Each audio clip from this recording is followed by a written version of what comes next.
start zone, and we'll get ready to go. Jake Finch works his way there now. Green flag in the air from Denise Engel. Finch on the inside lane. Top side is Gustine. Row number 2 with the drafting help. Gio Ruggiero on the inside.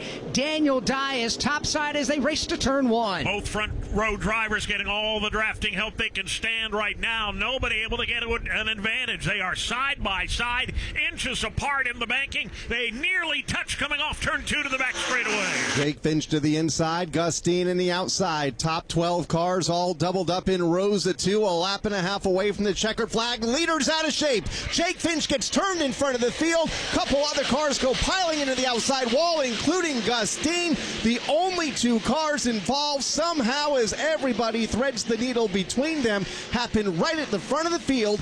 Jake Finch, Gustine come together and tag the outside wall here at the end of the Daytona Superstretch. Wow, the front 2 get crashed on the back straightaway. Jake Finch, Gustine go for a ride.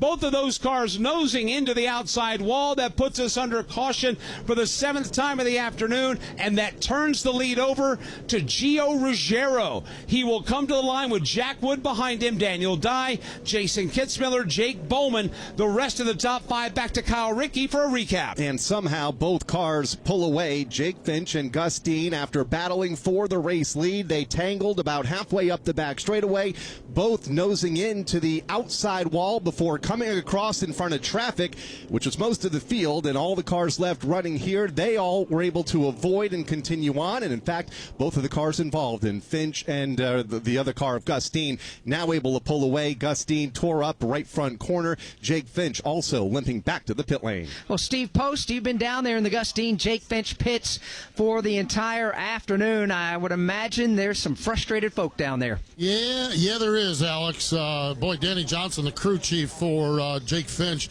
he was just distraught. Arms up in the air and up and down and jumping up and down, just frustration. Danny's looking for that win. Shane Wilson's been around this a little longer. He's kind of knows the drill here a little bit more, and so he was a little bit more reserved in it all. But those cars are now wounded and walking and working their way back in. Gustine, it really knocked the wind out of him. Listen to him on the radio. He really had to take a few moments to catch his breath. They're bringing that car down, and they're bringing the Jake Finch car down now as well. Jake has at least a left front flat tire on that car, and they're going to try to assess the damage and make sure. Danny Johnson just told the crew, make sure there's nothing on the tires as they go around now with the general tires on the right side, left side flat tire on the front anyhow with that car as they assess that. And while they're doing that, 2 pit boxes in front of them, here comes the much more wounded Gustine car making its way in, and that car is really crunched in the front for Gustine.